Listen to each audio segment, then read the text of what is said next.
Hello, welcome back. My name is Christian Paul. Thank you for being in this channel and for being part of the comments that we are creating in this channel. Today we're going to talk about Cuba. What's happening to Cuba and many of the surrounding issues that are to be taken into consideration. I'm going to start with the support that the Cuban regime has. And this is going to be something that we expect, and I especially expect to see after the regime changes. It's for me a certainty what Donald Trump and the US government is what they are doing. I think the Cuban regime has their days counted. They are not going to end the year being the dictator as in the dictatorship that they were always leading.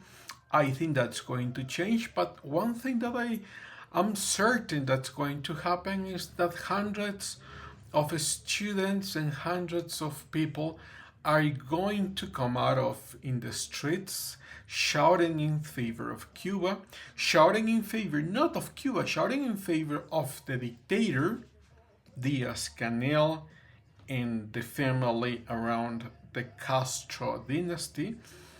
And it's going to be something amazing how the same people that came out to the streets shouting in favor of Maduro and the dictatorship in Venezuela are the same people, or are going to be the same people that are going to be supporting and shouting in favor of Castro and Diaz-Canel and the very successful experimentation of communism in Cuba.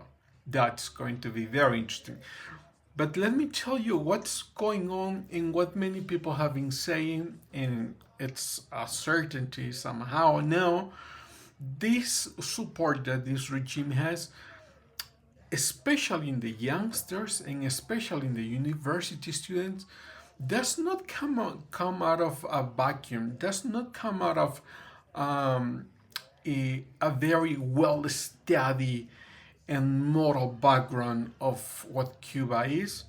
It actually comes out of the influence that many of the professors have over their students, the influence that they receive because of the perception that they are in a university and their professors are the best of the best of the best, and how can I then be denying his wisdom or her wisdom and the intelligence that they are professing. So somehow these students, they start just consuming the knowledge that these universities are discovering and spreading among their students, right? So when you actually see some of the numbers, you are kind of amazed. Let me show you one specific number from Harvard survey. This surveys they have been done in the last year, and I'm sending you the numbers for the 5 years of the recent 4 years. Also, what are the numbers for the previous years? And even though I'm going to show you just the previous 4 years, I'm gonna also tell you what happened before. So, in this survey, you can see that the faculty in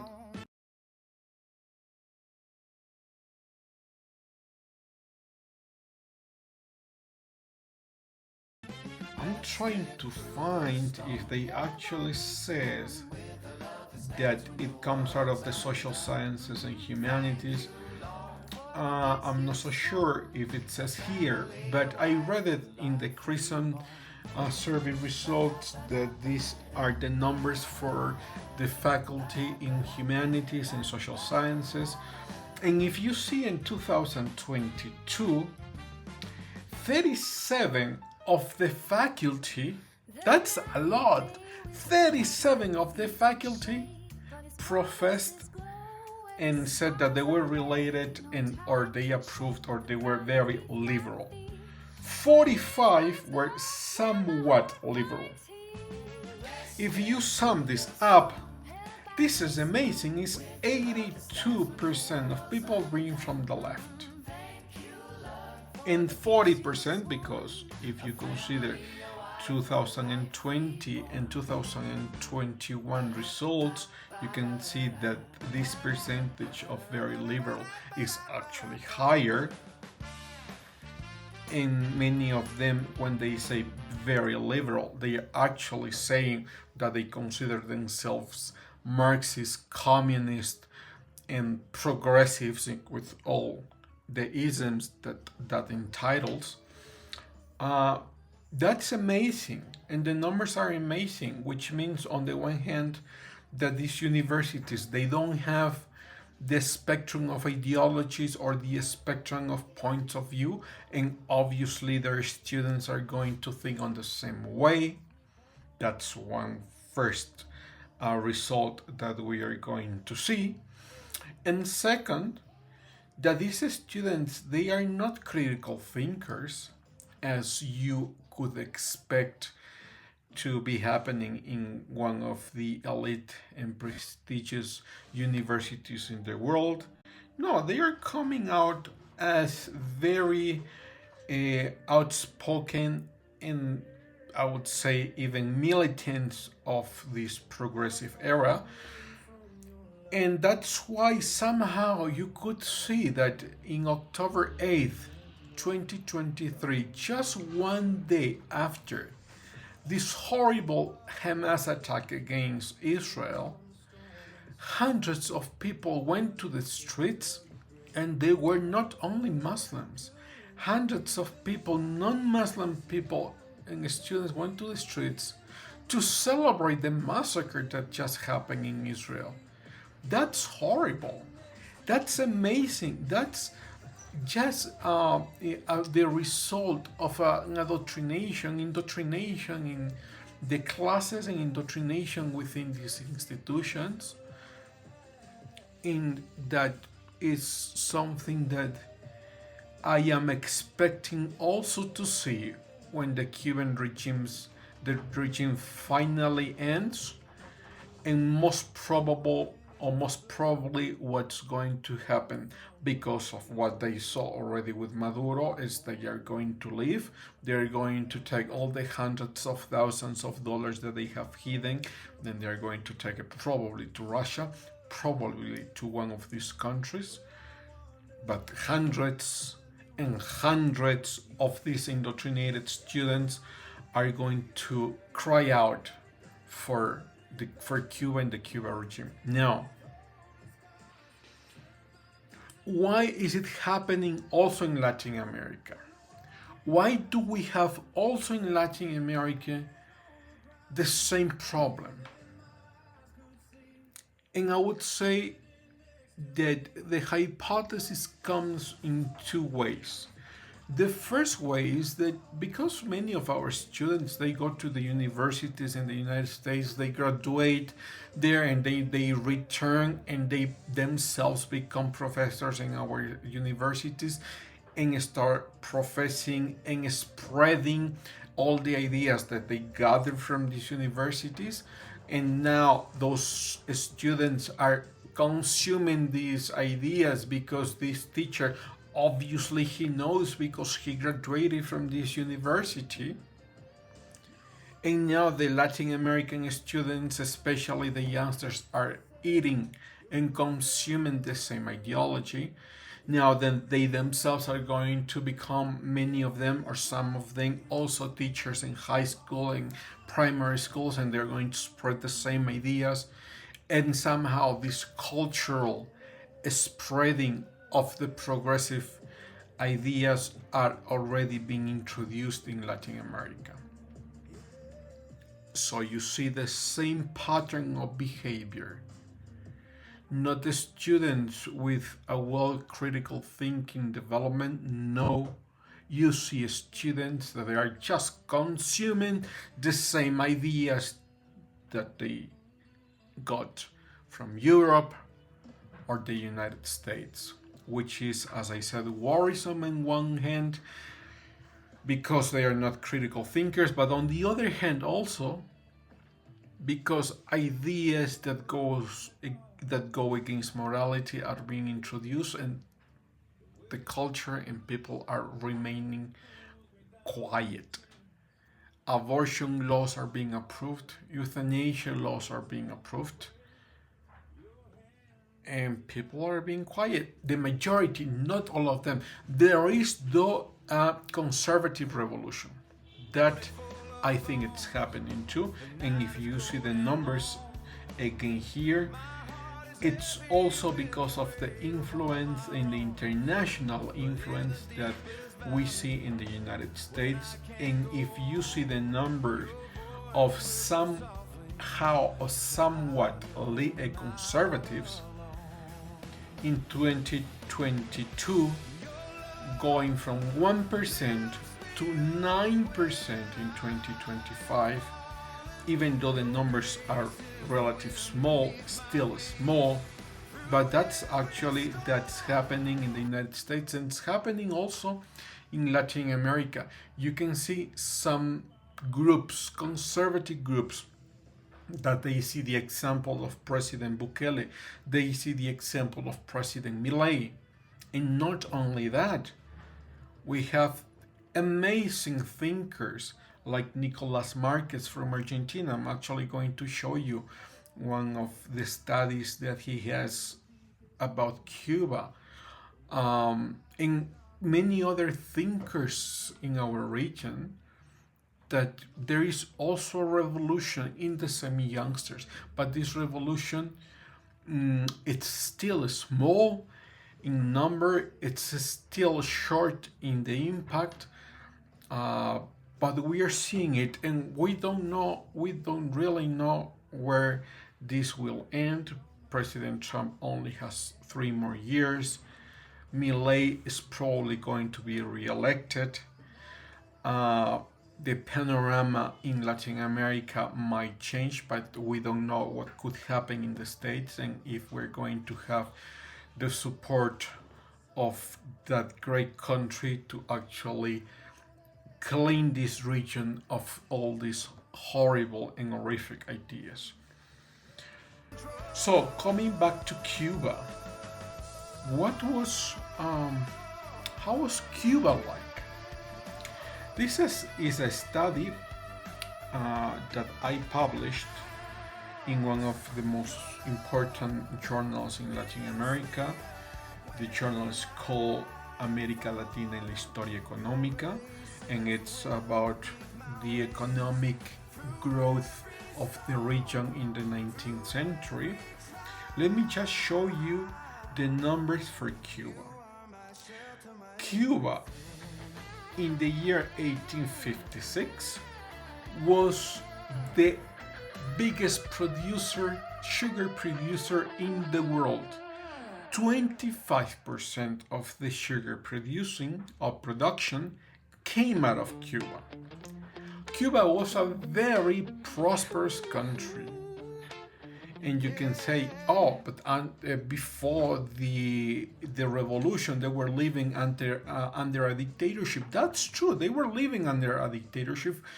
Fulgencio Batista was a dictator that weakened the democratic institutions.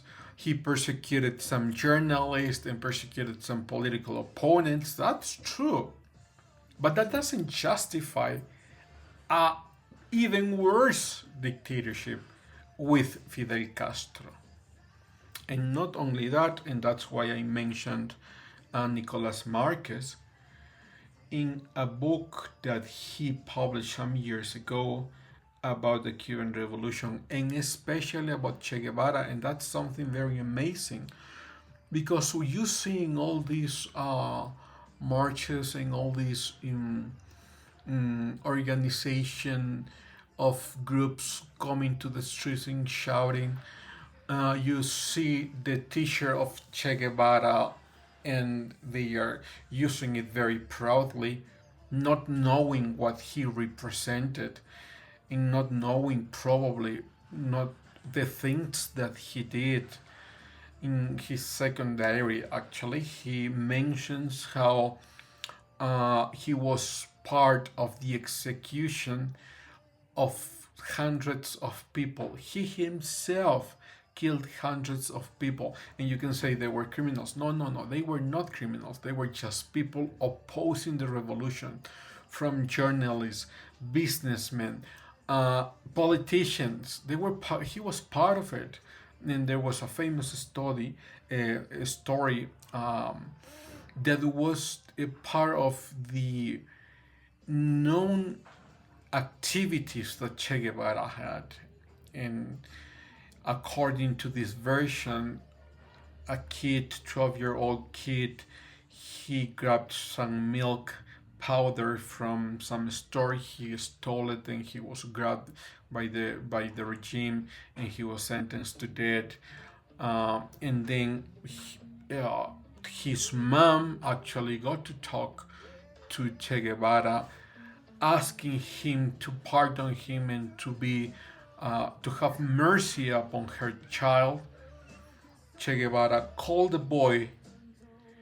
The boy was approaching them, and as he was approaching them, this horrible leader took his weapon and shot him in the head in front of his mom. This story was actually told by the sister of Fidel Castro, who actually fled. She also fled the island when all of this was happening. So in the case of Nicolas Marquez, in his study, in one of his famous studies, let me just read you a couple of quotes so you understand who this person was. Ernesto Guevara said, that's a quote, "I am not Christ or a philanthropist. I am the complete opposite of Christ. I fight for the things I believe in with all the weapons at my disposal and try to leave the other dead." Let me share another of these quotes. Che created a concentration camp on the Guanajavinez Peninsula to punish homosexuals, and 99% of those who raise the equality flag don't have the slightest idea. So what is actually Nicolas Marquez said, and something that many people don't know, there were concentration camps in Cuba. One of them was actually designed to send homosexuals to work because of the idea that human nature had to be changed to the working idea of the Marxist context through work, the Arbeit, Arbeit Max frei, the work with make you free. So that was Che Guevara. And when you see these youngsters using his t-shirts as they know his actual thoughts, is very amazing. That's why I'm actually proposing and telling you that when the Cuban Revolution or the Cuban regime finishes, I'm expecting hundreds, if not thousands, of students coming out to the streets to cry out for the dictator or the dictatorship. In 2000, in the first decade of 2000, Forbes, this magazine that creates a list of the most influential and powerful and richest families in the world, they actually included Fidel Castro as part of the 500 most the richest in the world. And let me just share with you some of the things that they published. To be a revolution leader wasn't as modest as led a decade ago. Forbes estimated Fidel Castro's personal net worth $900 million. That's a lot of social rationing for one person. Luxurious living arrangements were especially appealing to Castro, but for security reasons, after hundreds of assassination attempts, Castro's personal life and residence were top secret. In Cuba, the city where he resided. This was 2016, 2020, but the allegation of the wealth that Castro had was actually being published in the 1990s with a list of all the resources that he had, with the islands that he actually had, and the belongings and the bank accounts and the secret bank accounts. So, coming back to our position, on the one hand, we have to stop being ignorant of what the Cuban Revolution did, who was Che Guevara, who was Fidel Castro, how many people they actually killed, and that's thousands and thousands. That's one thing. And the other thing is, why would we cry out for a very horrible and evil person? Why would we do that?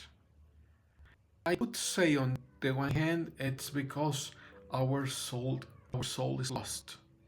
We are lost in this evil context in which we live, and we need to come back and we need to actually start learning and denying ourselves and denying our evil nature to conquer this evil context in which we're living in.